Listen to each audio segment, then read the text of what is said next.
God, may the words of my mouth and the meditations of all our hearts be acceptable in your sight, our rock and our Redeemer. Amen.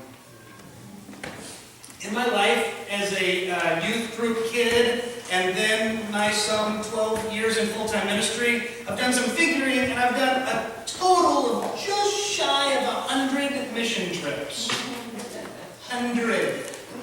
Now, some people call them mission experiences, some people just call them missions, some people just try not to use the word mission at all. Whatever it is, vocabulary that you use, what I'm talking about is that thing where you go somewhere to help some people and save the world, and then you come home at the end, that thing that's been pretty popular in the church for a while. Well, here's the thing.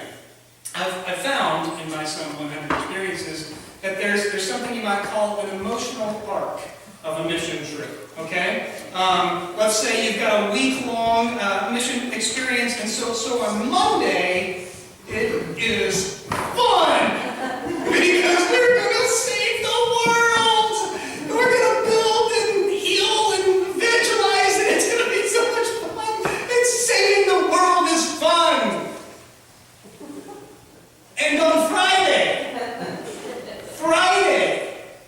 we get to stand back and we look at the work we've done, the homes we've painted and built, the sweat we've sweat, the blood we've bled. It's hard not to put your arms around your friends. And sometimes in all we are. Is that closer? Am I getting any closer? Is that, you know, we don't know that practice. But Wednesday on the mission trip,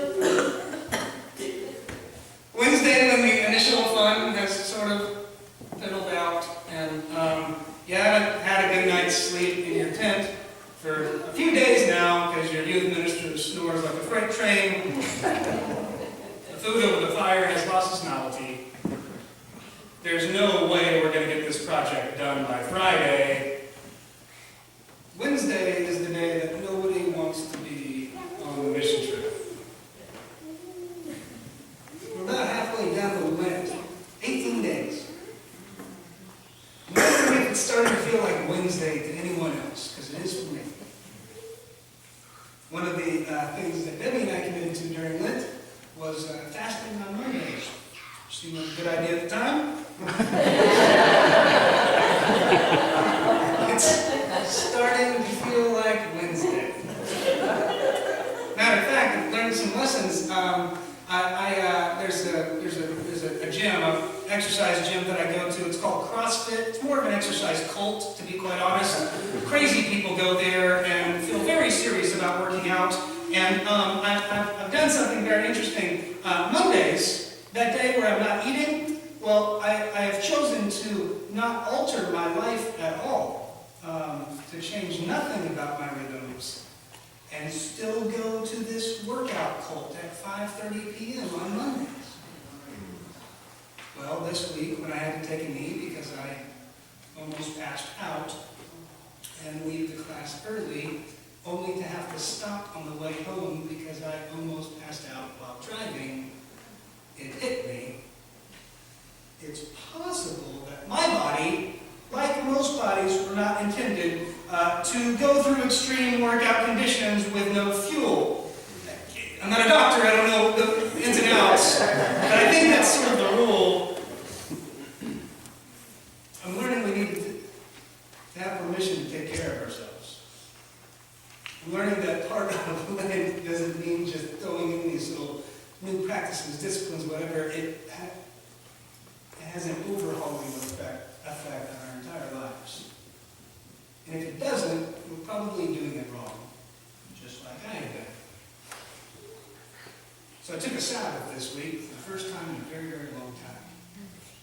Yesterday I didn't touch school, I didn't touch work, there was no sermon prep, which may eventually become evident in this sermon.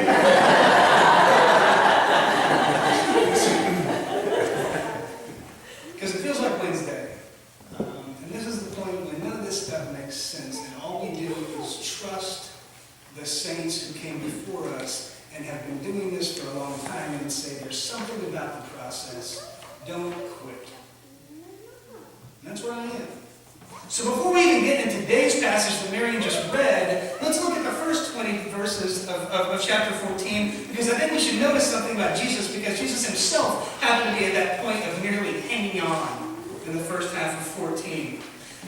During those verses, this is when John the Baptist was killed. He was beheaded by Herod, Jesus' friend. And this is where it says, Jesus withdrew from there in a boat to a deserted place by himself. He was mourning. He was hurting. He probably felt a little guilty. But he developed a little bit of fame at this point, and the people eventually figured out where he was, and the crowds gathered, and they wanted to hear from him, and so he ministered. He ministered, and he preached, and he healed, and he fed thousands of them, multiplying loaves and fish. Because many of us know life happens, and usually not on our schedule. So, after a long day that started with grieving and ended with mass ministry, he sent his disciples on a boat across the Sea of Galilee, and he headed up the mountain to be alone again. And so, here we are, in the middle of this Lenten season. As we're attempting to use this time for cleansing and repentance and reconciliation, I'm trying to do things like be more honest. I'm confessing sins to strangers. I'm confessing to my wife. I'm doing, when you're in that school situation where people name that academic that everybody nods their heads like they know who they're talking about. I'm trying to practice saying, I don't know who that is. I've never read them. That's very hard for me. May we recognize that we have permission to slow down and recognize that our souls are doing some heavy lifting. So we might need to carve out a little time for rest. Because this is hard. And with it being so hard, it's easy for us to think that something must have gone wrong. It shouldn't be this hard. Maybe we're not the right ones for the job. Maybe God was mistaken in calling us a son or a daughter. Those are dark moments, aren't they? In verse 25. During that fourth watch of the night, our translation says early in the morning, probably 3 a.m. to 6 a.m. kind of time. When a boat full of boys have been fighting the wind for several hours now, and after that initial screaming and panic, when they see this person walking on the water, Peter says, hey, tell me to walk on the water. You can do it. Right? Am I supposed to be training to be like you? And so Jesus says, all right, go. Walk on the water. And we know the story. He steps out, and before I go too far, he walks on water. Can we just... He walks on top of water. That's cool. Like, as far as resumes go, that's a good one. On top of the disciples, having my class at the Galilee Fisherman School, walked on water. That's great. But he did sink. And Jesus says, you have little faith, why did you doubt? And so, we get that Sunday school lesson that we have gotten for years. If you just have more faith, it's going to get better. You just needed to push harder. If you just do a little more, if you just believe, it's fine. It's going to be fine. And that's what Peter didn't do right. Here's one problem. Tiny problem. It doesn't tell us who we're supposed to have faith in. See, all my life I've been taught that this passage is just believe in Jesus harder, don't sink, and there's two problems with that. One, it's bull. It just is. And I need us to hear that. I don't know why bad things happen to good people. I don't know why bad things happen to bad people. But what I do know is that God is not a machine for us to figure out. So that we manipulate it, we do the good things so that we get the good thing back. The only thing I know actually is that God is in the storm with us. So to put that on people, just believe a little more and the nasty stuff goes away is a weight that people do not deserve, and it's not true. The second problem is this. During the past 24 hours, Peter has watched Jesus heal people, preach to people, make people better, multiply loaves of bread and tiny fish into enough food for thousands yell for help from? Jesus. So there's some confusion there when we say that it's Jesus he lost the faith in. It seems to me if there's one thing I don't think he lost faith in, it's Jesus. So who did he lose faith in? I think there's a chance that Peter lost faith in himself. That he lost sight of the fact that Jesus chose him to be a disciple. That Jesus actually called him to step out of the boat. And so if Peter had any lack of faith at all, it was a lack of faith in Jesus' ability to choose good disciples. I doubt that I've been pretty familiar with this Lenten season. And so Peter needed to hear exactly what we need to hear. God wasn't wrong about us. And we've not been called out on accident. God wasn't wrong about us. My parents pastored back in Oklahoma. When he was younger, he was hired as the young adult minister at this Methodist church in Oklahoma City. And when he got this role, it had about 100 people in it. Good, strong, young adult ministry. It's pretty great. And after about 6 months, he had whittled that group to about 12. Pretty successful ministry.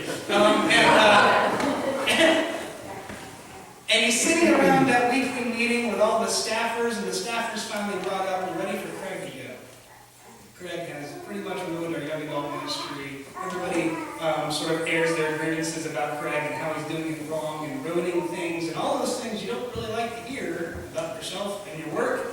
And Craig's boss, the head pastor of the church, looked at everybody very simply and said, "If Craig goes, I go." So can we please go on to the next step in our meeting? Everybody nodded yes. They went on. And Craig said, "For once, I knew that he did not regret his decision about me. I felt supported. I knew somebody was in my corner." By the way, that turned into a pretty significant ministry after that day. It was sort of a turnaround. Little side note, which is interesting.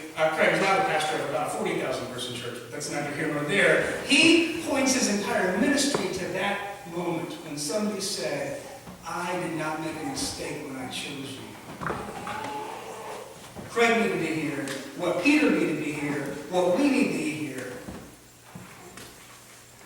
what our spouses need to hear. I would make that choice for you again. What our friends need to hear. I am friends with you because I love being friends with you. What our church family needs to hear. What our kids need to hear. Our relationship is not a mistake. I'm in your corner. God wasn't wrong about us.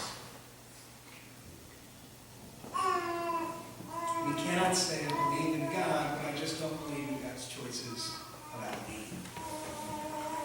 Because God seems to think that we're exactly the right ones for the job. And so now we're to spend our time living into that decision God's already made. There is an old story about a prince who was being walked around the palace. His tutor was teaching him about his family line, and so he took him to a large portrait of their family line, and he looked at all of these people who had come before him, and he said, "For the first time in my life, I actually cared. I noticed something, and that was that I was royalty. That I was a part of a family, and we were royal, and I best act like it. We are royal. We are chosen. God has made no mistake. May we act like it."